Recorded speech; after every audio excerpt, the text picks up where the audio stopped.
Well,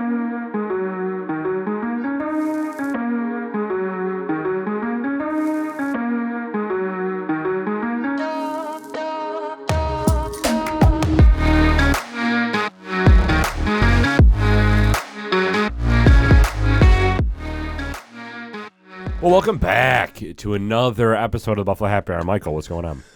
Oh, Derek, my tongue's a-tingling. We are staged for part 2 of Derek's honeymoon, so I'm excited for that. We'll quickly just dive into the business sponsors. Queen City Creative Works, thank you so much for your continued partnership/sponsorship. We appreciate you. They are an Etsy shop on roids. If you want custom-branded coasters, feel free to go onto their website, queencitycreativeworks.com. Scroll down to their homepage and hit Buy Now for Buffalo Happy Hour items. You can then pick up a bunch of different things, but Queen City, thank you so much, honestly, because you do a lot, and I know you like using our logo to R&D and do some testing. So thank you for that, because it's a lot of fun for us as well. Addie's, thank you so much for your logo. As always, we appreciate that. And Derek, for part 2 of the episode, it'll be heavy for your honeymoon trip that I just wanted to dabble on because there's so many different elements that you experienced. But I do have a useless fact that is not pertaining to your honeymoon literally at all. So I'm just going to pull that up quickly. But Oh, yeah, love that. how's your tongue doing? Because what are we drinking for the episode part 1 and 2? We're drinking Lagavulin Nick Offerman edition charred cask 11 years. This is his third iteration of his partnership with Lagavulin, which we're going to talk about in today's episode because that has been and will always be the most memorable moment from a trip that I've ever had, because Lagavulin has always been my favorite Scotch whiskey for the most part ever since we started drinking whiskey. Balvenie has crept up into it and has actually taken number 1 because that's more of a daily sipper for me, but Lagavulin has always been on the top of my list. So we'll talk about that in today's episode. Michael, what's the useless fact? In 1992, what a year, huh? Hell yeah. What a year. A man named Stefan Mandel won a $27,036,142 jackpot. Ooh. 6 second prizes, 132 third prizes, and 135 minor prizes in a single lottery by buying every single possible combination. Over 5.5 million tickets. All 44 U.S. states with lotteries have since changed their laws to prevent this. Really? Yeah. So the dude scammed the system basically by buying every single combination and won. Yes. How much did he spend on buying every single combination? Fantastic question. Don't know the answer to that. So they changed the laws then to, hey, so how many can you buy? Listen, it takes money to make money. Am I right? Right. And they're just like, bro, you're not. No. This is the one and done. Change the laws. We're not doing that.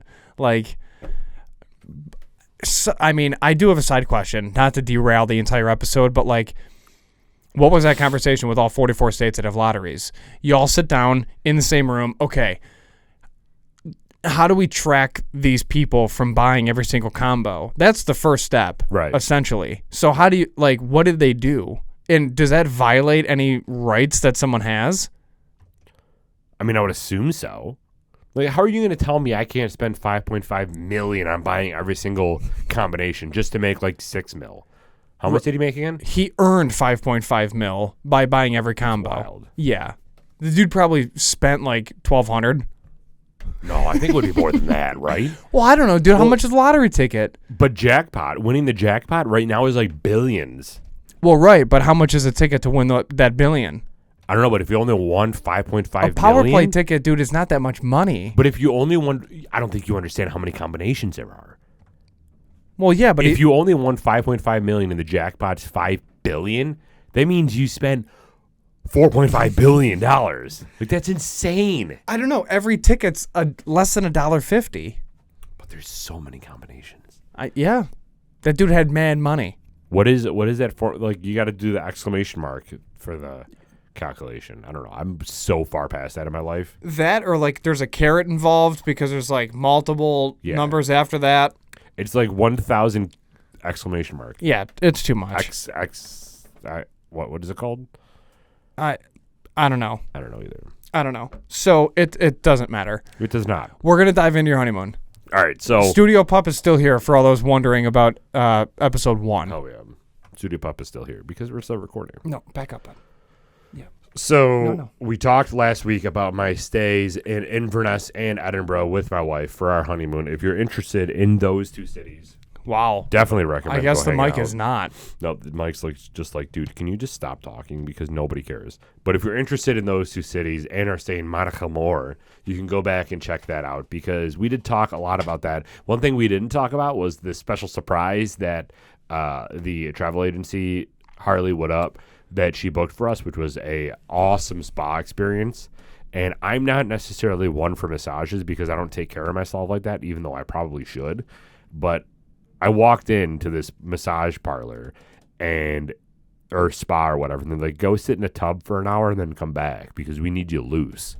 I'm like, okay. So then I walk back inside, and there's 2 women there.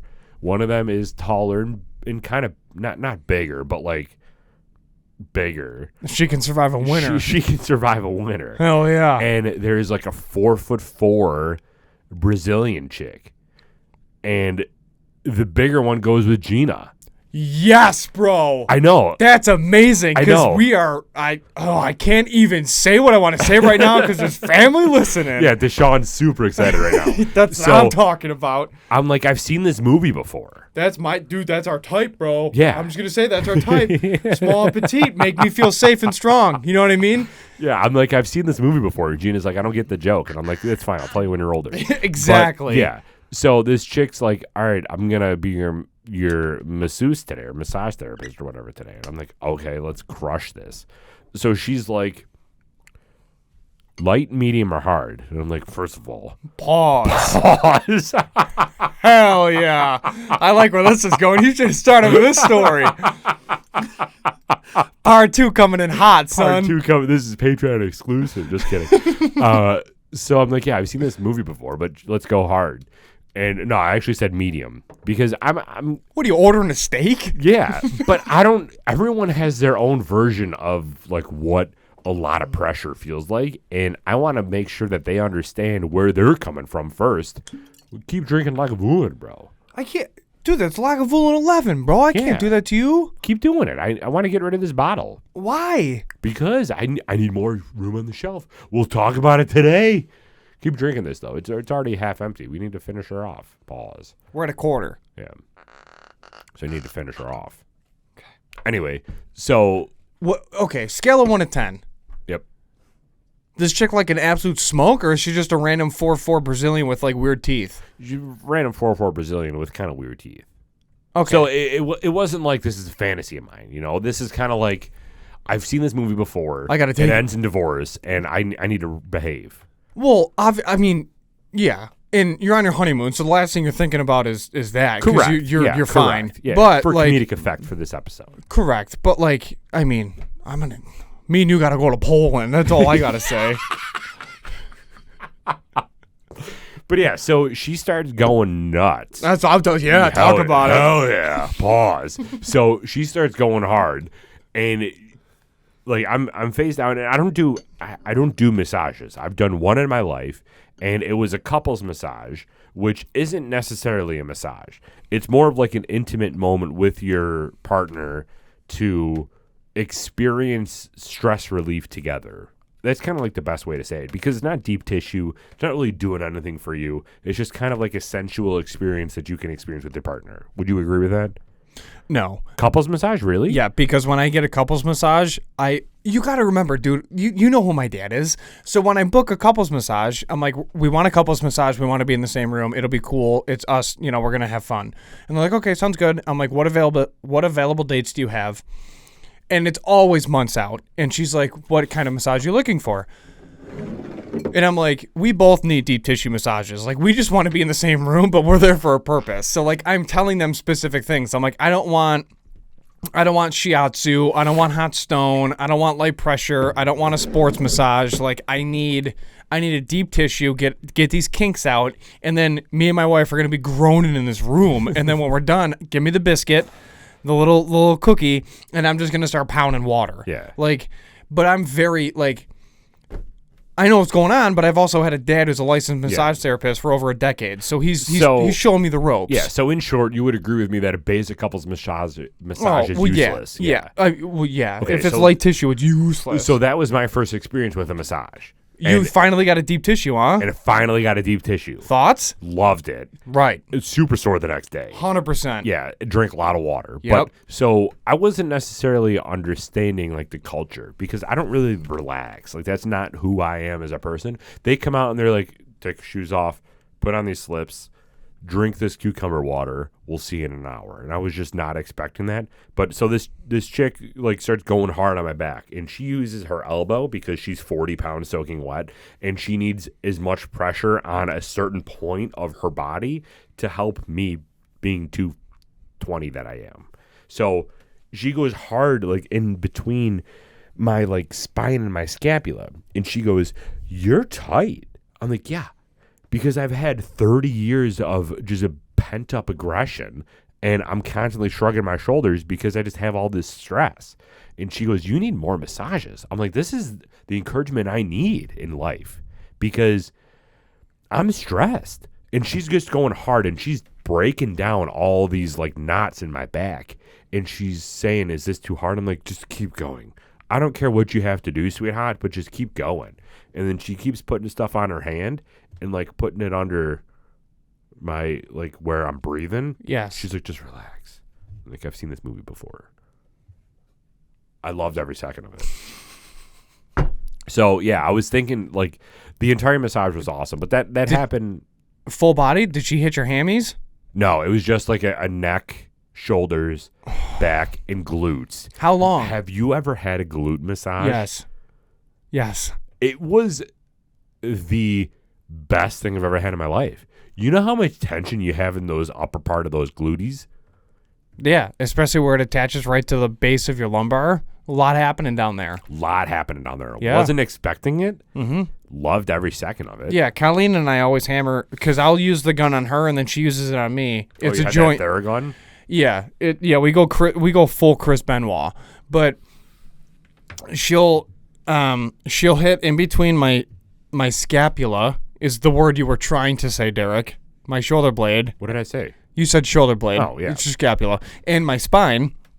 So she'll hit that area. She'll hit my lats and then my upper trap. And then she'll always hit my lower lumbar where it essentially meets my glutes. And it just opens everything up. The other big thing is the inversion table. When I bought that, right. I mean, that's a game changer. Yeah. Every time you come over, you got to hit that thing. 3 minutes. Yeah.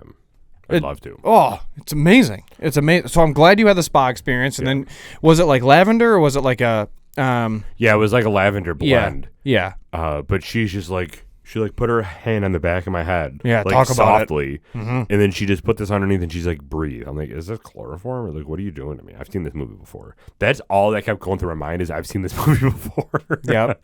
And Gina again was like, "I don't get the reference." I'm like, "I'll tell you later." So we didn't touch about that, but that was in Edinburgh. That was at the last day. Any honeymoon treats? Any chocolates? Any free drinks? Every single place was full of fudge. They just kept bringing. They're like, "Do you want a turn down service?" I'm like, "I don't know what this means."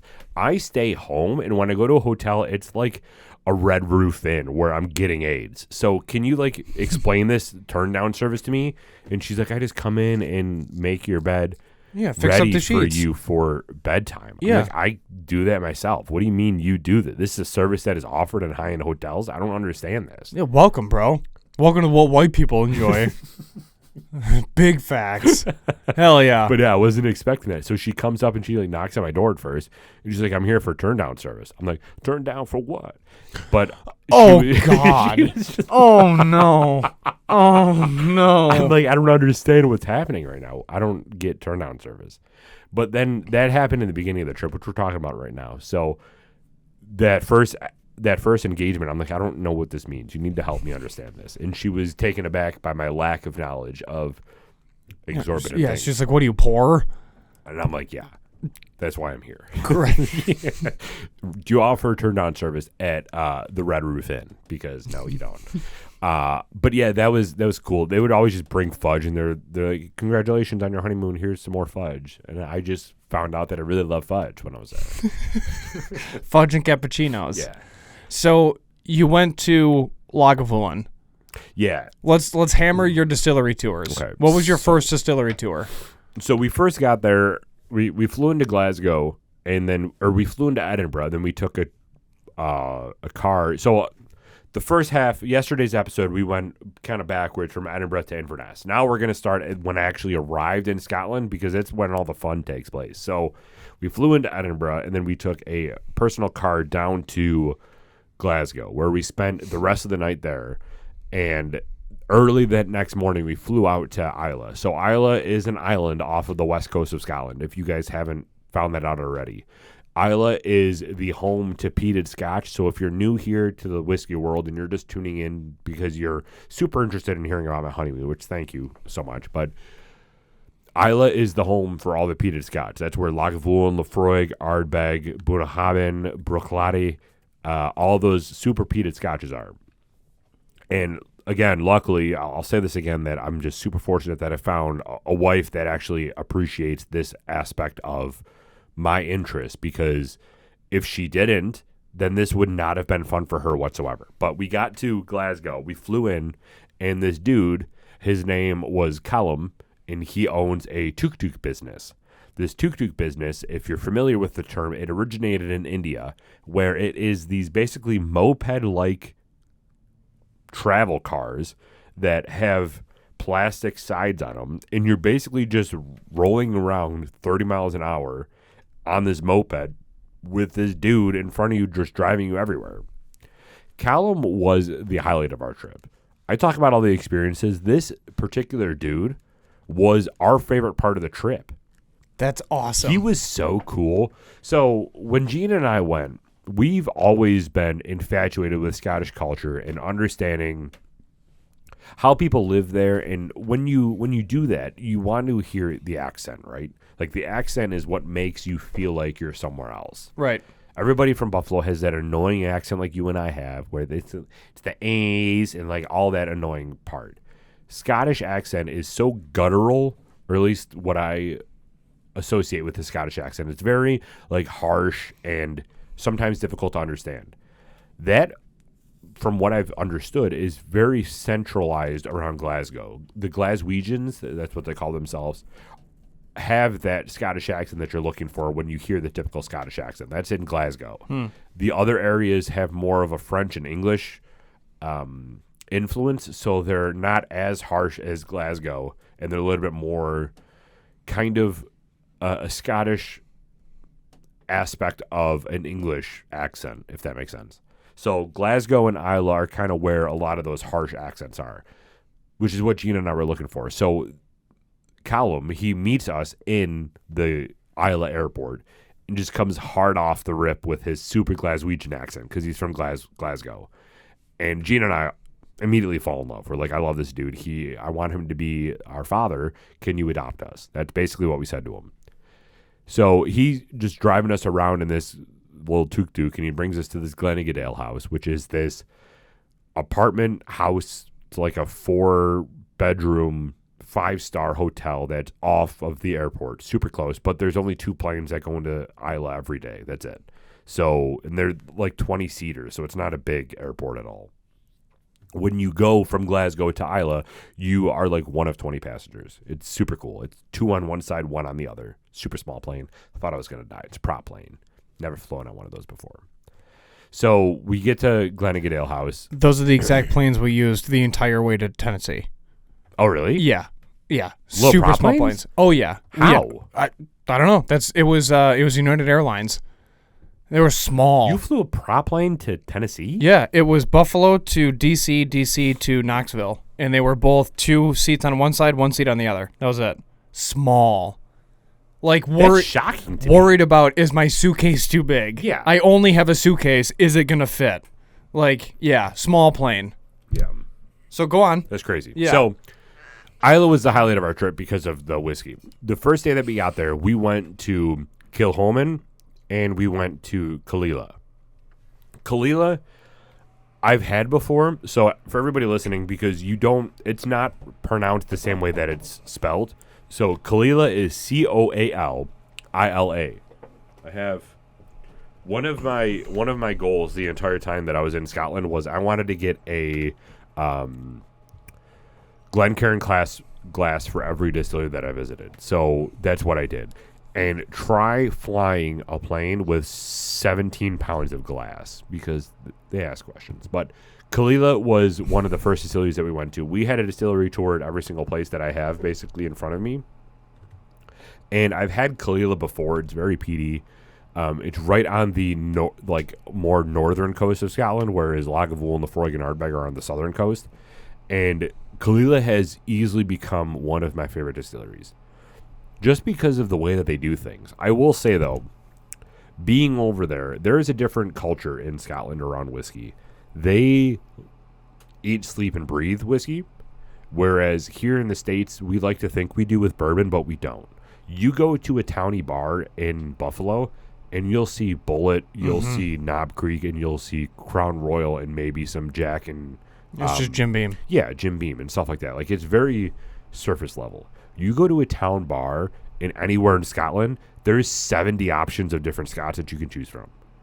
Every single place. That's why I was so able to get 40 different whiskeys on this trip, because we went to this place in Inverness called Hootenanny's, which is a town bar where they have live music. They had Dalmore 15 cigar malt. I'm like, okay, can I get like 2 of that, please? Because I want that. It's a completely different culture there when it comes to whiskey. And they treat it like you would order a craft beer here. Mm-hmm. They have Guinness. They have other Scottish beers, which we did try. But most of it's just whiskey. Like, you just order whiskey when you're there, which was so cool to me. How did Gina do? She did great because she just all ordered whiskey the entire time. She loved it. I love that we both converted our wives into being whiskey girls. And now they're, like, pretentious over it, where they're like, is that Hartman's? Like, yeah, okay, I can drink that. Is that Hartman's next to Bullet? I could never drink Bullet. Right. So yesterday we met with Harley to kind of recap our trip, which we'll talk about a little bit later, but I ordered Gina a penicillin cocktail, which is a Scotch cocktail. It's a blended Scotch and an Islay Scotch, like a float on top, and I ordered a whiskey sour. They're not the same drink, but they're kind of the same drink. It's a sour, it's like a little bit sour from the lemon. Any it's egg? An egg white, in both of them. All right. And Gina's like, I don't like whiskey sours anymore because I just want a penicillin. I'm like, that's my girl. So the first day we went to Kilholman and we went to Kalila, which are these two right here. Had to grab Glencairns and whiskey glasses for each. Those were super cool. But I will say some of the... when I was traveling around and doing all these different distillery tours, I did find some disturbing information. These distilleries don't peat their stuff anymore themselves, which is very disheartening for a Scotch lover. And I feel like I did know this, but I forgot about it when I was in the motherland. And when they told me, I was a little bit sad. So MGP here in the States is like the mass producer, and they basically provide whiskey to other distilleries in the States for them to blend and make their own. That's what a lot of like 92% of what you see on the shelf is an MGP product. In Scotland, a lot of their peated products come from one place that they peat the barley themselves and then distribute it to the other places. So the distilleries are still using peated barley to make their stuff. They're not outsourcing and bringing in liquid. They're bringing in just peated barley, which I guess makes it a little bit better, but a lot of them don't have peat fires going anymore, which is kind of sad for me. The only ones they did are Lagavulin for 30% of their products and Kilholman. Those are the only two that actually still peat their stuff. You said for 32%? For 30, like around 30%. They still, and they only do that for specific releases that say on the bottle, this is Lagavulin. It has some specific like verbiage on the bottle that says this is 100% Lagavulin stuff. Okay. Which makes me sad. But I found out that they basically, a lot of them peat between, they order the peat from this place anywhere between 50 and 35 ppm, which is peated parts per million. When I went to Ardbeg, and I have a sample of this inside, which I'm going to bring you for our next whiskey review. So we have this Ardbeg product. It's called Hypernova. Okay. Like I said, again, for anybody that wasn't paying attention, normal peated parts per million is between 50 to 35. Do you want to guess what this Ardbeg is? that I'm going to have you try? Probably 56, 60%. 170. Stop. Dude, we're not going to be able to taste anything for the next 4 to 7 business days. Because it's just going to fry our palates. Okay. It's 170 peta parts per million. That's going to be amazing. That's insane. Yes. The dude, like, I didn't buy it. I bought the Glencairn from there, but he gave me a little take-home thing because I was like, this is insane. Can I, like, have this? And he gave me a little take-home thing for free. It was super cool. But, so, Kalila and Kilhoman were the first two. And then the next day was Lagavulin and Lafroig and Ardbeg. Okay. And when I tell you going to Lagavulin was a dream come true, I am not kidding. We met with this guy. His name was Ian MacArthur? Ian McAll? Something Ian. You met with Ian. Now I have to look it up because I feel like I'm doing him a disservice, even though he's not watching this.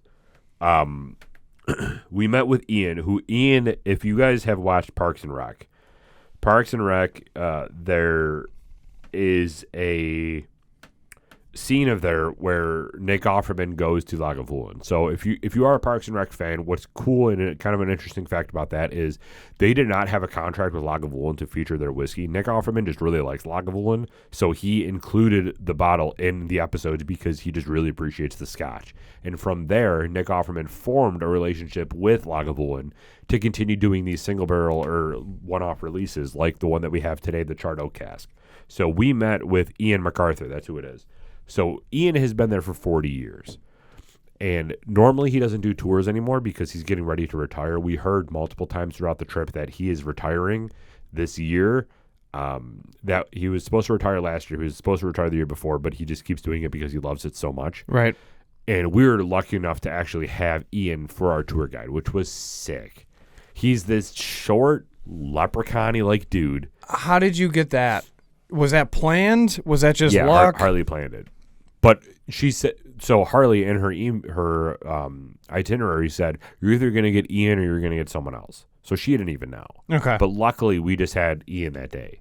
So he's this like 5'4", white-haired, older dude. He's got like 5 teeth on his front, like top of his mouth. And he just loves whiskey. And he's getting older and he's retiring. But he was able to walk us through a tasting and a tour of Lagavulin. We tried Lagavulin 8, we had 16, we had 18, we had 20, and then he ended the tour with a Lagavulin 32, which when I tell you is the best thing I've ever tasted, it is the best thing I've ever tasted. I mean, we've kissed before, so True. That's also up there. I would say that's Lagavulin 30 level. Not 32, but 30 level. Yeah, 32 for sure. So... That's awesome. So what was it like drinking Lagavulin 32? Is it super peaty? Is it really wood sugar? Is it almost crask because it's so old, like you're not getting the same elements you want to? Was it aged for too long? What's the proof point? Like, spill the tea. So it was direct from the barrels, so there was no proof down. I think, I want to say that one was 114? Yeeks. I think. I could be wrong. So, Ian, if you're watching this, let us know below. But it was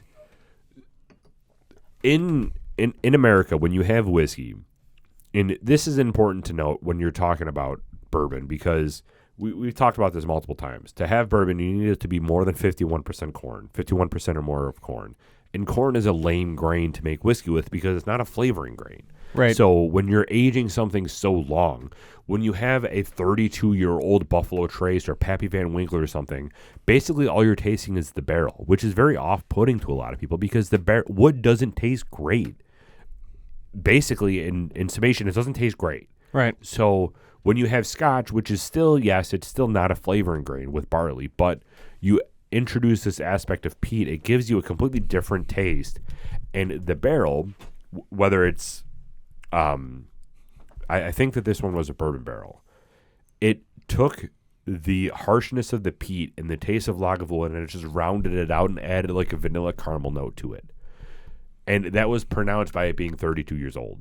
Dude, it was so good. It wasn't as peaty and pungent as normal Lagavulin. It was more of like you're going to have this once, you're going to enjoy the hell out of it, but you're not going to have more than one glass because you appreciate the fact that this is so long to make. 32 years. I said that this dude was here for 40 years. He's only making one of these. I know. Like, that's crazy to think about. Now, how much of a pour did you get? 1 ounce, 2 ounce? Like, probably 1.5 to 2 ounce. That's awesome. Because what we did, so the entire distillery experience is we went in there with a thief ourselves and pulled stuff away. They it's kind of funny. So when we were in Scotland, or when we were in Ireland, we took a thief, put our thumb on the top, pulled it out, put it in the glass, and then that was it. There, they call the thieves basically straws. So instead of using your thumb, you're using your mouth. So you go over there and you like suck as much whiskey up into the thief as you can, and then you pour it out because that gives you more whiskey. So we had a ton of whiskey. Every single pour that we had when we were doing the tasting was at least an ounce. That's amazing. Which is so cool, especially when you're like here used to getting a little taste and it's like a little sip. Yeah. I loved the photo of you like nosing the cask. And I'm like, Derek's about to just jump in the barrel. Hell yeah. Like, he's so close. And that was at Kalila. Kalila was so cool, and they've gained so much more respect from my... They seemed like they had a really nice facility. And the shovel thing, yeah, you were shoveling the grain. Which grain was that? That was barley. Okay. Yeah, so we're just shoveling barley. Yep. And malted or unmalted? At that point, it was unmalted. No, that was malted. That was malted barley. It was malted? Yeah. Man. It was getting ready to germinate. Dude, barley smells so good. It was awesome. How was the smell when you walked into that room? Beautiful. And it was so much more pleasant and inviting than when you walk into like a distillery here. Well, I think a lot of that too is because I mean, St. Lawrence smelled amazing, Yeah, it did. but they were in the middle of distilling. You know, like when you walk into a distillery, unless they're distilling that day, like Hartman's is on Fridays, unless you're there that day, you're not going to get that same experience. Right. You're just going to get kind of the after product or some of the cleaning products and things like that. I mean, that's kind of why the smell is distorted, but you're also, I don't know, dude, it's Scotland, for Christ's sake. I mean, Clonakilty smelled amazing. It did. And you go to Islay and it smells like peat. So what I didn't know about Islay is... You're walking on peat the entire time? There's no roads. You're just on peat? So you're not far off. Because the entire island is peat moss. Oh my God. There isn't fields of peat.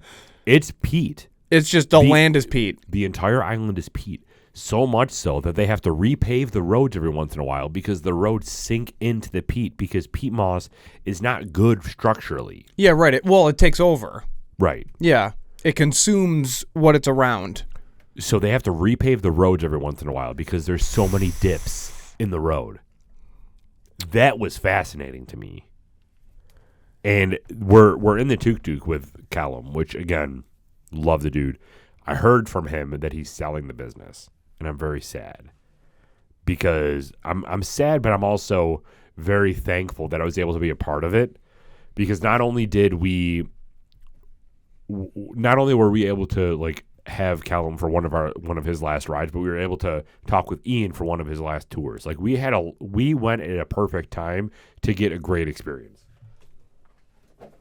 Just because we're talking about Lagavulin 2, I was able to grab this beautiful Distillers Edition 8 and this absolutely stunning presentation of this Lagavulin 14 that I'm literally never opening.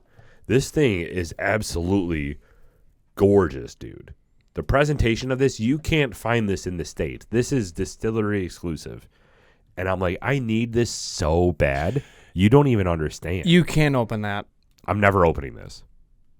I'm literally never opening this. It cost £220, I think, which is probably close to $250. Yeah. But I'm not finding this here. Correct. These are so stunning, and I love how, I don't know if you can really see it on the camera, but the label isn't their typical parchment label. Try to slide it this way so I can get this, like, the camera that faces you to focus on it. I can do it right here. Just so I'm not trying to slide it. No. That's so much worse. There it is. Yeah. Like this label is stunning. I mean, come on. the label and branding, I mean, bruh. Label and branding is so high on that. I can't even. I mean, look at the box. Look at the packaging. You'll touch my face, bruh. Here I am. Yeah, it's absolutely stunning. And this was the best tour that we did just because of the whole interactiveness and the fact that it was Lagavulin. I got this cool little Lagavulin sweatshirt. Yo, that looks mad soft. Yo, it's soft, and it's cool because it has like the crest on it, and it doesn't really show whiskey. So Gina bought one too. It's got the Lagavulin on the side of it, on like the arm, which is kind of dope. But it was just, we wanted to commemorate this experience as much as possible, and I think we did just that. It was just a really surreal experience being there. The other thing that we did when we were in Islay is we went to, so when you think of Scotland in general, not Scotch, when you think of Scotland, what do you think of? When I think of Scotland, Yeah. rain, golf, terrain, animals, whiskey, cold. I mean, that's pretty much it. Think musical instruments and think attire. Musical instruments and think attire. Attire. So like clothing. Well, right. Yeah. Like jackets, peacoats, pants, Kilts. things that are really good with weather. Kilts. Yeah, kilts, of course, for the historical aspect of it.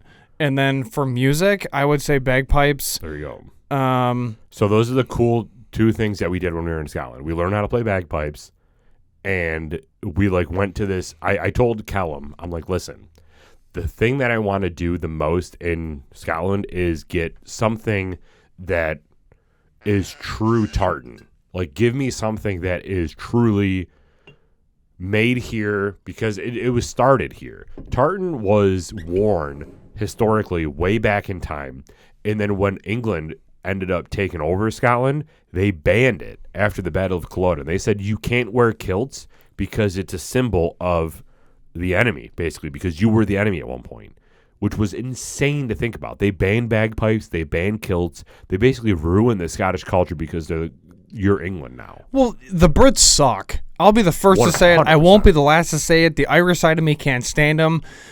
I know a couple dudes that are 100% Irish and 100% Scottish. Different people. And they're all like, they're so anti-UK, it's astounding. Because like, you can't, yeah. And if you, as an American, and you're listening to them speak about the UK, they'll have a sentence, and you're sitting there listening to them, and you're like, is that racist? Like, there's a part of you that thinks, like, is that too much? Is it too extreme? And then you realize, like, no, there's just such a historically long, chronic disdain for their existence.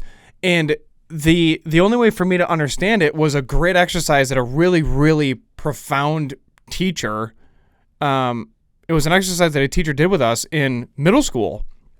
They gave us all sticky notes, and each kid got a different number of sticky notes. I had like 7 because I represented a country, and I was able to run around and put my sticky note on this wall, on this chalkboard, on this map, and I'm just like, oh, that's mine now because my sticky note's on it, so it's mine. And the person with the UK sticky note stack had their sticky note all over the place because they were given like 50 sticky notes. Wow. And I'm like, well, that's not fair. Like, how come they got more sticky notes? And they said, this is to show you how much land the UK took over and conquered. And I'm like, I don't like that. And I'm in middle school. I don't know my ass from a hole in the ground. Yeah. And that was the point of the entire, thing, right? Like, that was the point. And it was, they were showing you how much land that was actually conquered by the British. And I don't blame anybody in Scotland one bit for hating the British. Yeah, no, not at all. Because, I mean, we went to the Battle of Culloden, and for you being as in tune with military and just history. Yeah, history in general, it was very fascinating. And one thing that I loved about that, like, historic site was when you went to the Battle of Culloden, you went through a tour first that was documented of like weapons that they found, because you're literally on the battlefield. They turn the entire battlefield into a historic site, which is sick. Yeah. So it's like Gettysburg. Yeah. So when you're walking through, you're getting views of like guns that they recovered, bullets that they recovered, all that stuff as you're going through. You walk into a movie theater that is surrounded. So there's multiple different viewing angles of like the north, the west, the south, and the east. So you're standing in the middle of this room surrounded by projection screens, and you can turn and look at different areas of the battlefield, like if you were standing right in the middle of the battlefield. Yeah. So you're looking straight ahead, and the movie starts, and you see the Brits, the English, come up to their front line, and they're there with their guns, like super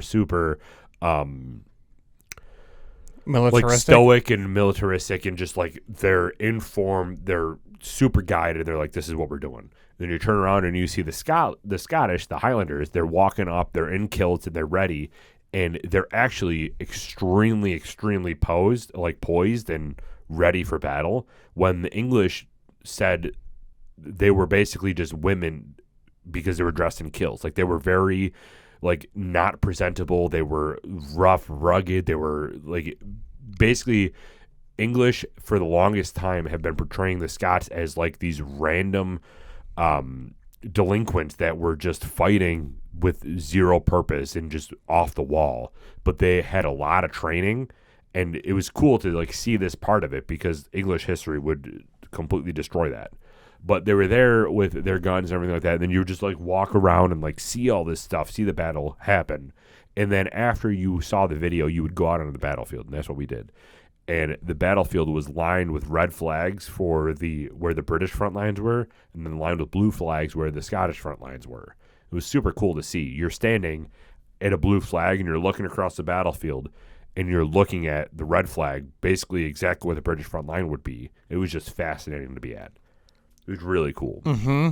And it's super surreal, because you're just like, damn, like this happened here. Yeah, and like going back to Outlander, part of the reason why that we went was because of, one, my fascination with whiskey, our love for Scottish culture, and then also because we watched Outlander. We went to a lot of different areas where Outlander filming locations were, especially around Edinburgh. We went to Lallybrook Castle. We went to I forgot what the one castle was called, but basically Jamie's home, and then another place that they filmed at. We went to a lot of filming locations. You touched the rocks, bro. We touched the rock. Well, they weren't the real rocks. There's a lot of standing stones and circles. And what do you mean the real rocks? The rocks in the show were fake. They were like plaster rocks. They weren't actually there. But Scotland in general had a lot of Neolithic standing stones to be able to see when, like, time of when the sun was setting and when the sun was rising. You don't like it?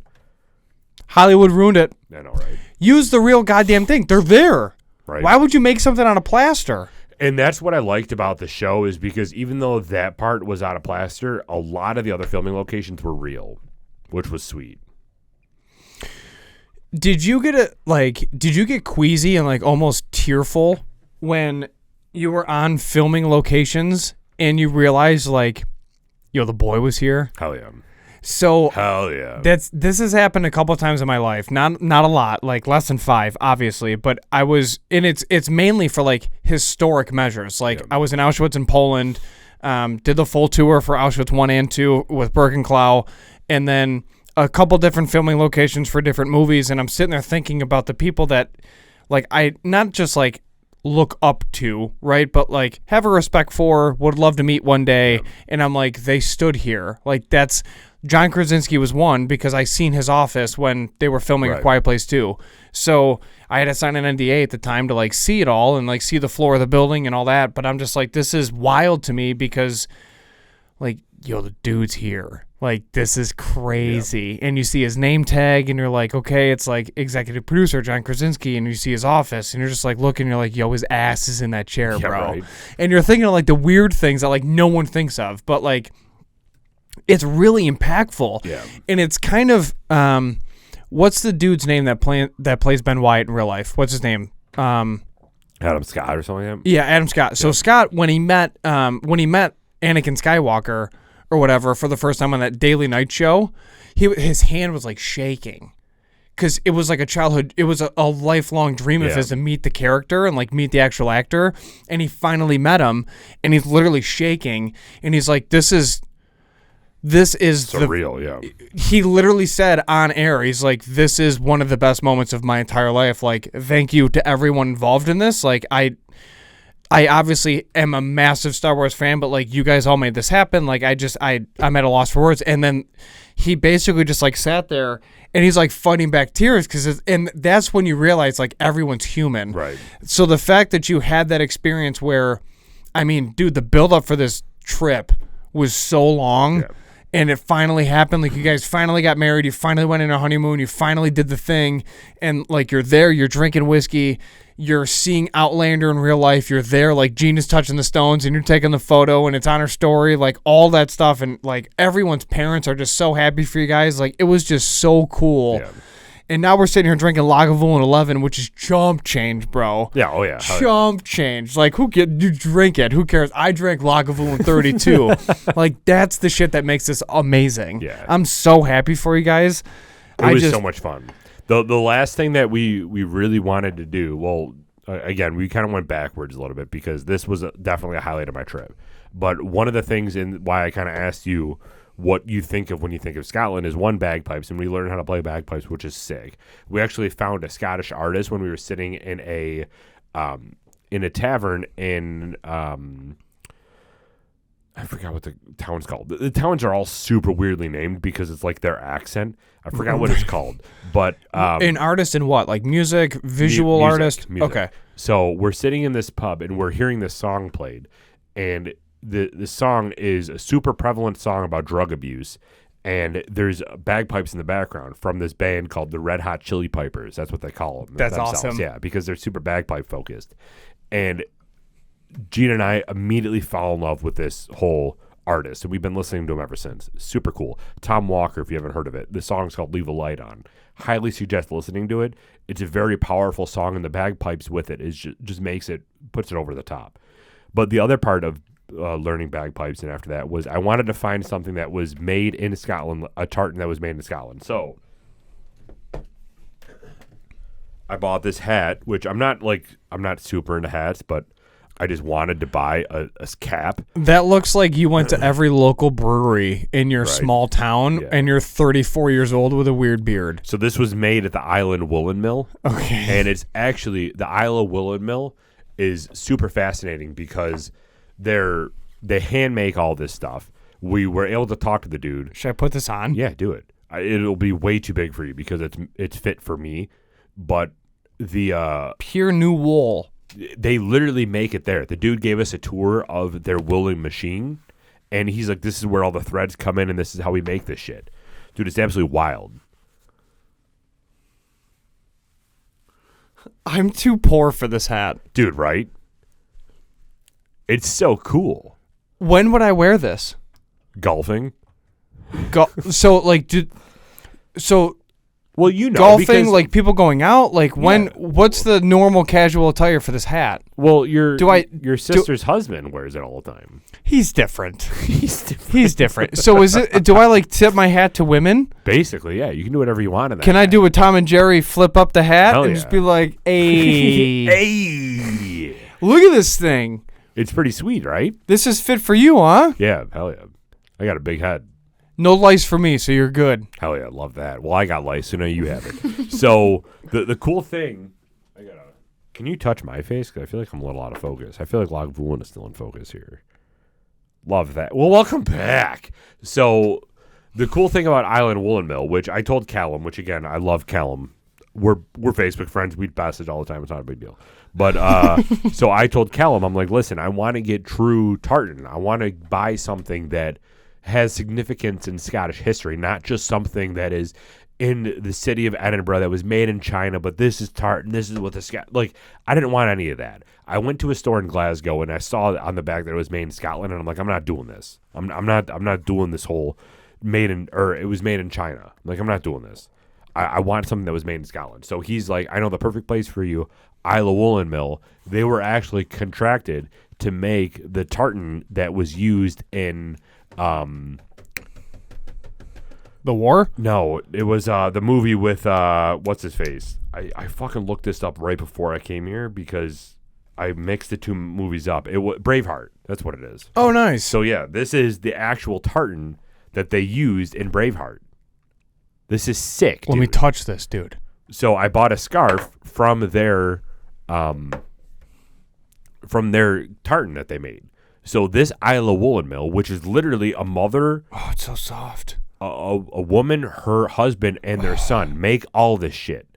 So when Braveheart was made, they reached out to the Islay Woolen Mill and said, I want a tartan for us to wear, like this entire clan to wear.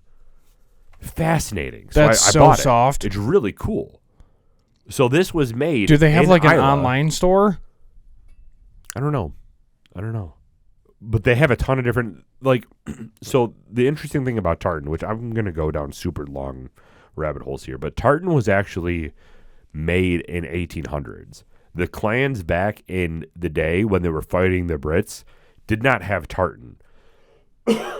They did, but they didn't have like a clan tartan. Right now you can go on and you can see like the McTavish tartan, and you can see the different family clan, their tartan. That wasn't real. So every clan back in the day, they would signify their importance of the clan. So like if you had a clan leader, he would signify his importance by having different types of tartan, because the more types of tartan you had, the more expensive they were, which means the more money you had. So when you look up and you see like the McTavish tartan, that's not real. They just made that in the 1800s to basically say, this is your family, this is the type of tartan that you would have worn. But that's not true. Dude, I'm so happy for you. Yeah, so like this is actually, I didn't want to get a family tartan because one, I'm not Scottish. Right. And two, they weren't real. But this one was pretty cool because I've seen the movie Braveheart. I love the movie Braveheart. And it's just really cool that this woolen mill actually made every single garment for them. Mm-hmm. And one of the actors from the woolen mill actually went back to, or one of the actors from Braveheart went back to the woolen mill in his full garb that they made for him like 30 years before. And he's like, you guys made this. I just wanted to come here and like show you this is still around in my house. Super sick. So we talked a lot about my honeymoon because obviously it was a huge part of my life, and I really have been dying to go to Scotland, and this was a sweet opportunity for me to go. So hopefully you guys enjoyed all this episode. It was just surreal for me to be there. How was Gina during the whole trip? How was it traveling with Gina internationally? Was this the first time, the second time? Different than traveling with you. Why? She's more calm. It's not that I'm not calm. Here's the problem with me and you traveling together. And it's not a problem. It's just me and you being together. We both hate being late to things, and we're so structured and rigid. Yeah. That is why our wives are our wives. That's why the housewives are what they are, because they literally balance us out. Yeah. When I travel with Colleen, she calms me down as best as she can. You know, me and you are just like, let's get to the gate. Yeah, right. We'll race there, and Yeah. then we'll decompress. It's like, okay, we don't have that calming voice in the back of our, in the back of our heads hitting us saying like, yo, dude, we're already at the airport. Yeah, the it's gate's fine. not far away. It's going to be okay. You don't have to check to make sure it's there. It's fine. It's Right, there. right. Yeah, the Yeah. gate didn't get up and leave, you know? I mean, so she was fun. Yeah. Oh, yeah. I mean, she was fun. Part of it was, I'm going to say it again, and people think that this is an endorsement for it, and I promise they don't sponsor this, but you should use a travel agency. If you're local in Buffalo, use Toka. I'm just going to say it. Can she be on? We're Yes. like best friends now, so I'll just message her and be like, you need She's- to be on. Because she's- she's a sweetheart. And She's she like needs to my be on. sister. I've been talking to her before I went on my honeymoon about being on with her and Terry. Yeah. So it's, yes. And that's what makes things so much more relaxed. So if you are a stressful person, or you do tend to be on the side of being like you and I were in Ireland, like we have to be there at this time, we have to do this, we have to do that. is if you work through Toka Travel, they will tell you that you need to be here then, and then you just work towards that. It's not stressful at all. Everything's planned. And even if you are late, that's fine because they built that in. Correct. Me and Colleen were never late, just so you know. Oh, 100%. And I assume you and Gina were never late. But yeah, they have contingencies built in, which makes me super happy. But I'm very grateful you heeded my advice, especially when it comes to international travel. Yeah. If you're within the country, I get it. If you're going overseas, get help. It doesn't make sense to take that much workload onto your shoulders when you're trying to enjoy a vacation. And even that, so Scotland, and I'm sure Greece too, but Scotland, we were talking to Callum about crime in Scotland just because, I mean, we were in a two going 25 miles an hour down like the complete length of Islay. So we had a lot of time to talk. So I was talking to him about crime in Scotland, and he said, since Islay was formed, we've had one murder. That's it. And it's like 70, like a ton of time. And he's like, we've had one murder. There's just no crime in Scotland, which is pretty crazy. But when you are traveling, it does help to know somebody in the area, or at least somebody that's an expert of the area, to tell you what area is safe. That alone is enough to use a travel agent, because I'm sure Greece probably was a little bit safe, but if you go to other countries that aren't necessarily as safe, you could be booking a hotel in an area that you shouldn't be booking a hotel in. Yeah, Greece is very safe. However, there's elements where you need to keep your guard up. I mean, if it's after 10 o'clock, things are getting weird. A lot of alcohol's involved. There's different personalities. Humans are humans. Yeah. Like, you always... It's not about, is this area safe or not? Do I have to keep my guard down? As you... I mean, my advice to anybody traveling nationally, internationally, my advice is always keep security at the forefront of your mind. Know where fire exits are, just in case anything does happen. Outside of crime, fires happen. If you're inside of a building and a fire starts inside that building, you want to know how to get out. Right. Even at concerts, that's a serious thing. So, in my mind, I've always focused on security being first, last, and always. It's a coined phrase, but it's true. And regardless of where you are in the world, and I've been to a lot of different places in a lot of different time periods. Like, it doesn't matter. Like, you have to protect you at the end of the day, because you want to live a long life. And it's not about crime. It's not about guns. It's not about drugs. It's literally just about having situational awareness in all situations. And it's good to understand and know what's what where you are. And asking those questions doesn't mean you come from a traumatized place or a country or politics. It's like, screw all that. That doesn't matter. Right. Like, just because we have school shootings in America doesn't mean that when you're traveling on vacation you don't think about security. And if you do think about security, you're wrong, or something's wrong with you, or that's an impact of the world. Like, just stop all that nonsense. It's security first, last, and always for you, your loved ones, and those who you're with. And if you're not spry, if you're not up, on the up and up, that's on you. Like, it's not wrong to think about security. Well, that is today's episode. So thank you so much, everybody, for tuning in. We will be having Harley on in the future. Ending it real hot, but yeah, I mean that's the real that's the world. But yeah, I mean, I'm so glad you had Toka backing you. And I'm glad everything went as smooth as it possibly could, all things considered. I mean, 700 miles with no hiccups, and you came back. I mean, that's Jesus, dude. That's a testament in of itself. So I'm so glad, dude. And now we're back. Now we can, do what we want to do when we want to do it. Right. There's no stress. There's no big push. We got some stuff in the works. We're doing what we can, and I'm so pumped to just continue drinking with you, man. Oh yeah, love that. So if you did enjoy today's episode, please let us know in the comments down below. Make sure you're subscribed to our YouTube channel, and always, if you're drinking along with us, please remember to always drink responsibly, be a good person. And Michael, do not litter. We're out.